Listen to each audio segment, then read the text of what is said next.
برادران عزیز، اللہ پاک نے انسانیت کی ہدایت کے لیے ان کے اندر وقار، سنجیدگی اور خودداری اور تواضع للہ پیدا کرنے کے لیے اللہ پاک نے انسانوں کو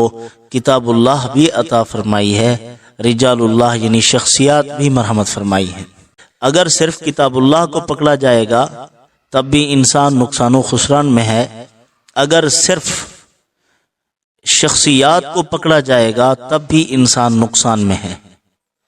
دیکھیں، یہود بے بہبود نے کتاب اللہ کو لازم پکڑا، ان کے پاس علم تھا، کتاب تھی، اس کو پڑھنے کی وجہ سے ان میں تکبر پیدا ہوا، ترفع پیدا ہوا، اور اس میں اتنی آگے بڑھ گئے کہ انبیاء علیہ السلام کی توہین پر تل گئے، ان کو قتل کرنے پر آ گئے۔ ان کے پاس کتاب تھی، علم تھا، لیکن شخصیات کو کچھ نہ سمجھتے تھے، ان میں خشکی پیدا ہو گئی۔ اسی طرح نصارہ ہے، انہوں نے شخصیات کو لازم پکڑا، اس قدر پکڑا کہ جھکتے جھکتے جھکتے جھکتے انہوں نے بالکل ذلت اختیار کر لی۔ شخصیات کو انہوں نے اللہ کا قائم مقام ٹھہرا دیا، یعنی بندوں کو اللہ کا مقابل بنا دیا، اللہ کا قائم مقام ٹھہرا دیا، تو ذلیل و رسوا ہو گئے، ان کا شرف انسانیت جو تھا وہ ختم ہو گیا۔ امت محمد کو اللہ پاک نے دونوں چیزیں مرحمت فرمائی اور انہوں نے دونوں چیزوں کو مضبوطی سے ساما، کتاب اللہ کو بھی اور شخصیات کو بھی۔ اب اسی وجہ سے ان کے اندر ایک ایسا اعتدال پیدا ہوا کہ وقار بھی برقرار رہا اور اسی طرح خودداری بھی برقرار رہی، اعتدال کے ساتھ دین پر عمل پیرا رہے، ذلت نفس سے بھی بچ گئے اور خوددار اور باوقار بھی رہے۔ یعنی ایک طرف سے کتاب اللہ کو تھاما اور دوسری طرف سے محمد الرسول اللہ کو تھاما، ایک طرف سے کتاب اللہ کو تھاما، دوسرے ہاتھ سے اولیاء اللہ کے دامن کو تھاما، تو سینہ بسینہ وہ لوگ جن کا حضور کی ذات عالی کے ساتھ تعلق قائم ہے، ان کے ساتھ تعلق چلتے چلاتے آج تک یعنی امت مسلمہ اسی پر قائم ہے۔ کتاب اللہ پر بھی عمل کرنا ہے، کتاب اللہ کو سمجھنا ہے، اور سمجھنا کس سے ہے؟ وہ شخصیات ہیں، اولیاء اللہ ہیں، اللہ کے نیک بندے ہیں، انہوں نے کتاب اللہ کو سمجھانا ہے،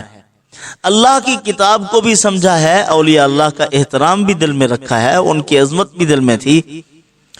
تو اسی وجہ سے امت مسلمہ معتدل امت ہے۔ اللہ پاک نے قرآن پاک میں ان کی تعریف بھی کی ہے کہ امۃ وسطا لتکونوا شہداء علی الناس، کہ میں دن قیامت کے ان کو پچھلی امتوں پر گواہ بناؤں گا۔ یہ متوسط امت ہے، معتدل امت ہے، راہ اعتدال پر قائم ہے، صراط مستقیم پر قائم ہے، کہ انہوں نے اللہ تعالیٰ کے حقوق بھی پورے کیے ہیں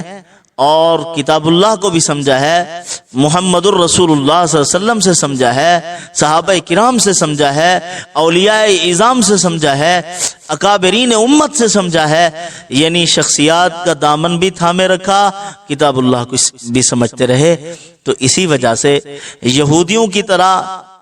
بالکل توہین پر نہیں تلے، گستاخ بھی نہیں بنے، عیسائیوں کی طرح ذلیل الرسوا بھی نہیں ہوئے۔ اللہ پاک نے فرمایا وَعِبَادُ الرَّحْمَنِ الَّذِينَ يَمْشُونَ عَلَى الْأَرْضِ هَوْنًا، یہ ہیں رحمان کے بندے، زمین پر دبے قدموں چلتے ہیں، ان کی شان اللہ نے قرآن میں بیان فرمائی ہے۔ باوقار بھی ہیں، خوددار بھی ہیں، اور تواضع بھی قائم ہے، یعنی جس کو ہم کہتے ہیں کہ عاجزی، انکساری، خاکساری، اور ایسی خاکساری کہ دوسرا کہے تو توہین محسوس ہونے لگے، خود کہتا رہے اپنے آپ، یہ پھر عاجزی کا تکبر ہے، یعنی اپنے آپ کو چھوٹا سمجھنا، یہ بھی اللہ پاک نے ایک نعمت مرحمت فرمائی ہے۔ تو یہ چیزیں اللہ پاک نے امت مسلمہ کو عطا فرمائی ہیں، اسی لیے حسین امتزاج ہو قرآن کا بھی، سنت رسول اللہ صلی اللہ علیہ وسلم کا بھی، اور اولیاء کرام صلحاء کرام جو حضور کے متبع ہیں ان کو بھی ان کے مقام پر رکھنا، کسی کو اوپر نیچے نہیں رکھنا کہ کسی کا مقام بالکل بڑھا کے خدا کے مقام میں کھڑا کر دینا، کسی ولی کو نبی کے مقام میں، یہ افراط و تفریط ہے۔ امت مسلمہ میں وقار بھی ہے، خودداری بھی اور تواضع للہ بھی، دین پر صحیح عمل کرنے کی برکت سے ہے۔